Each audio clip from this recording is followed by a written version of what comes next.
will make Nigeria very, very uncomfortable. It is going to be the only target we have is to make sure that Nigeria is uncomfortable on the declaration of Biafra. So we are going to fight them from African Union to the UN to any other entity that Nigeria is part of. And so on and so forth. I don't see Simon Ekpa as a terrorist. I see him as an agitator. I see Nnamdi Kanu as an agitator and several other ethnic groups that are agitating for one thing or the other.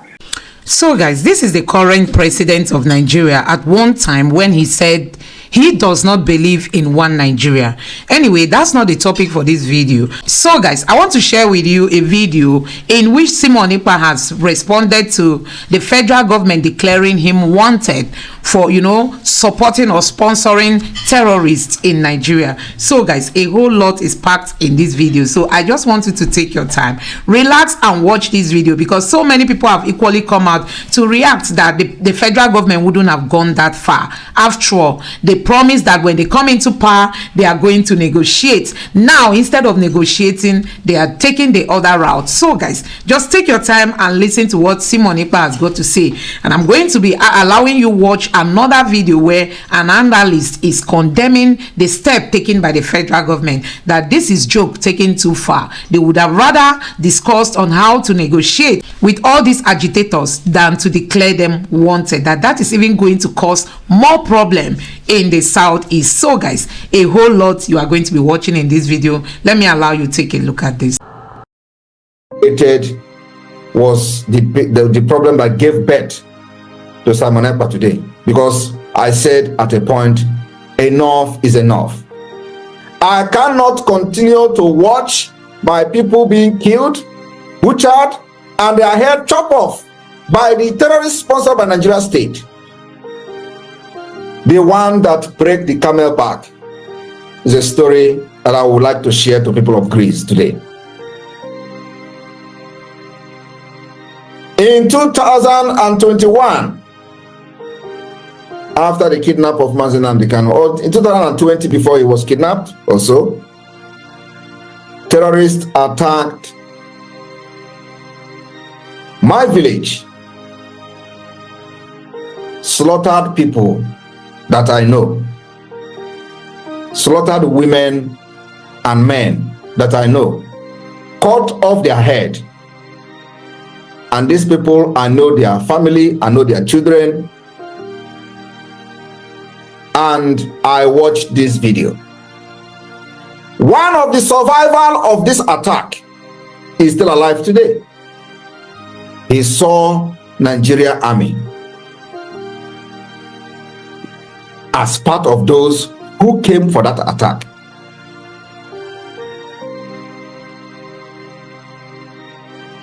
From that day, the anger I have for Nigeria multiplied. One of the victims of this killing by the Nigeria Army in conjunction with the Fulani reside in Libya. He is probably watching this program. His father was butchered, head cut off.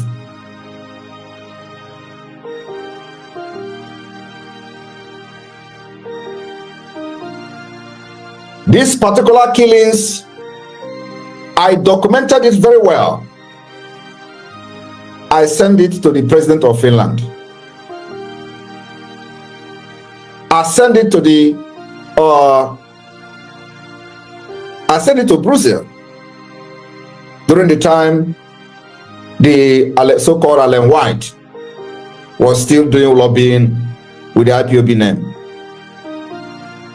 We compiled those things, sent to the United Nations, sent to everywhere. Nobody has been held responsible today. The next thing was the journalist that reported this killing was banned from entering Ebonyi State Government House to report about it,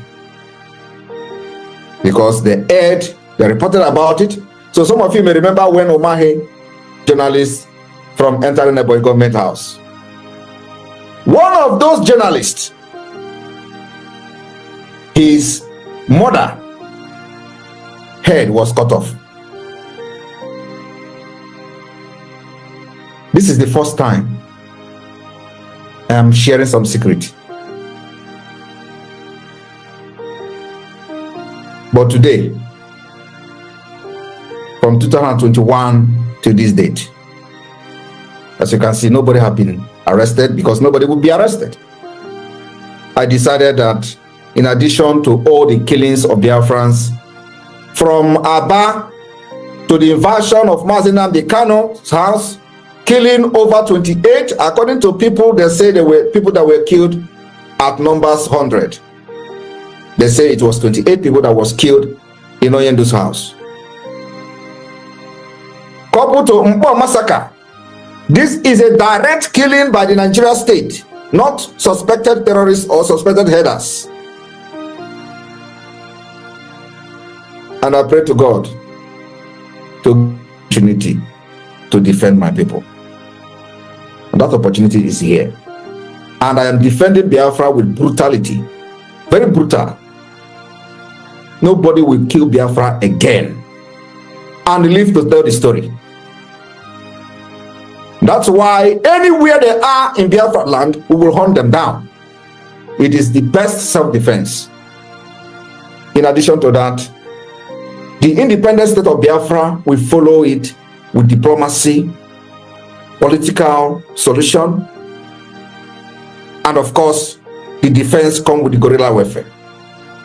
We are not backing down. You kill us, we kill you back. They have declared that secessionists are wanted. They call me secessionist. Well, you can declare me wanted. We have also declared you wanted. And any place you see these people that are killing our people from Opus or Dema, arrest them in Biafra land. Any place you see them, any day Tinubu will enter Biafra land, make sure he doesn't go back. We'll arrest him. The same thing goes to Shetima. From this day, the target of the Biafra Defense Forces is to make sure that those sponsoring the killing of Biafras will not be allowed to enter our territory. We must not give them a British space. We must not allow them to come to our land and kill and go. The time of that is over. We will fight them tooth to tooth. We will fight them iron to iron. We will fight them gun to gun. We will defend our land to the last drop of our people. Yes. And they are running mad because somebody actually stood up to say enough is enough. For this to happen, we must understand that the enemy has planted this, disagreement, disunity, fighting, and all that within the Biafra people. It is normal. It doesn't move me. It doesn't move anybody who understands what the government oppressors can do in order to weaken the collectiveness and the power of the people of the victim. And that they have done very well. Today, you see people who were fighting for Biafra many years ago. All of a sudden, they are not telling you that Nigeria, they are not telling you. And I want to make it very clear. Nobody owned Biafra. Nobody owned Biafra. Biafra is owned by everyone who believes in Biafra.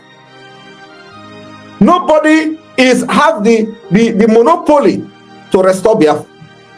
The only thing is that God have ordained some people, while giving birth to them from the beginning, that they are going to be the one that God will use to restore Biafra. And today, we are here. And that's exactly what we're doing. Yes. There is no threat that will move us. And please, the media team, look at the comment section and remove the idiot.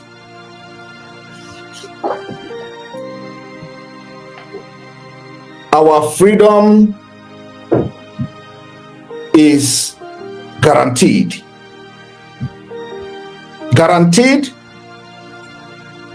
by the laws, international laws, the United States, African Union Charter, and what have you.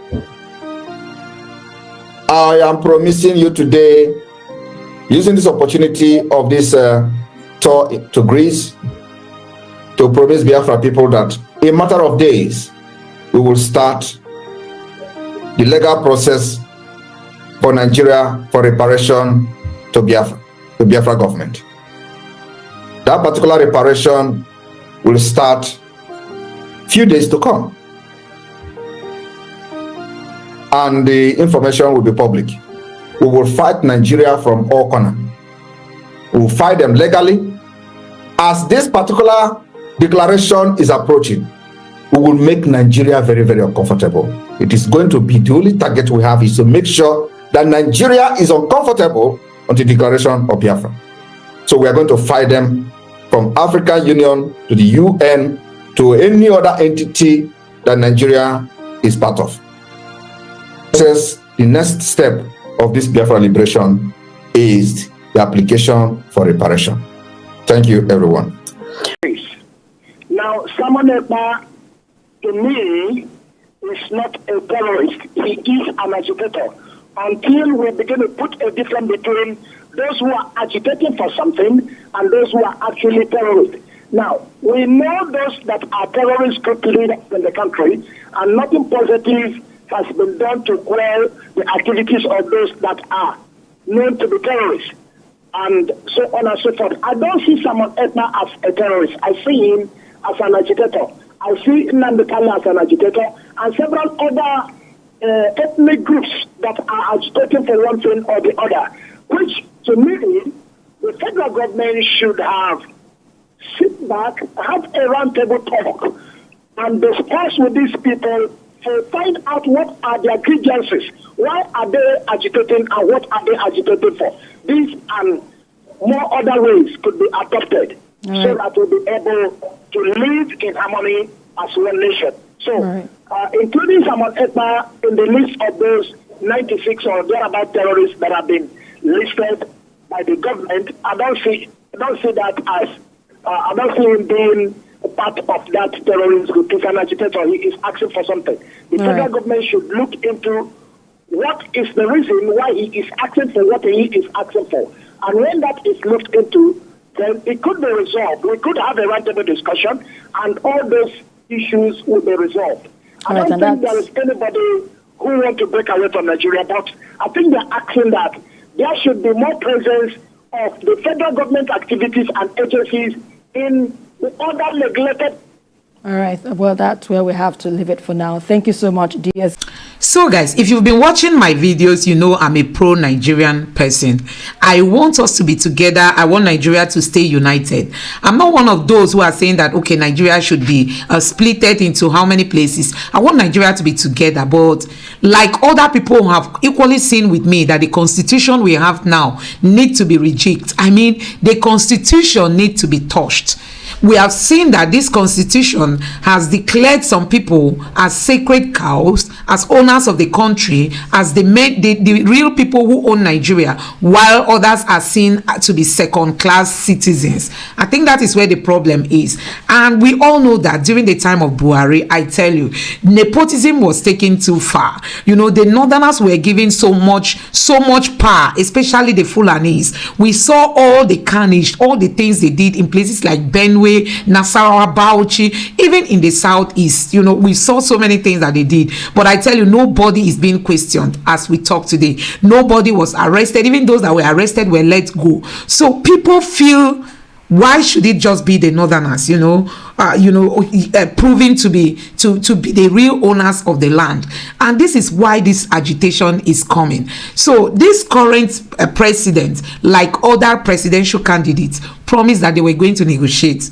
They were going to negotiate with all these agitators to know what their problems are and why they are, canvassing for them to live a united Nigeria. They are going to negotiate. So Nigerians are looking forward to that negotiation, and not just all of a sudden declaring them terrorist sponsor. I think this is going to cause more problem for Nigeria. It's going to cause more unrest, and I feel more for the security agents who are fallen victims more, at the hands of, you know, all these people who are agitating, because at the end of the day, the politicians are secured by, you know, the number of police people that they walk around with. But the people who suffer all these things are those policemen, those military men who risk their lives every day trying to protect Nigeria. So for me, I think the federal government should consider the safety of these security agents and try to negotiate, if that was what they promised during the campaign, which we all know that was their promise. They should negotiate so that they will douse the tension in Nigeria. For those who are just causing problem for the sake of causing problem, the Nigerian government should go after them. But those who are agitating, who feel they've been marginalized, they've been denied some privileges as Nigerians, if the truth is to be told, Nigerians, you need to visit the southeast. You know that there is no presence of the federal government there. Anything that cannot be done by, you know, the state government is never done. That is just the truth. So the federal government should be thinking on, okay, we've missed it all these years. Let's see how we can fix things. Bring these people to the table, talk with them, and let's make sure Nigeria, you know, experiences peace. That's just my own take. Let me know what you think about this in the comment section below. Please don't forget to subscribe to the channel and turn on the notification bell. Thank you.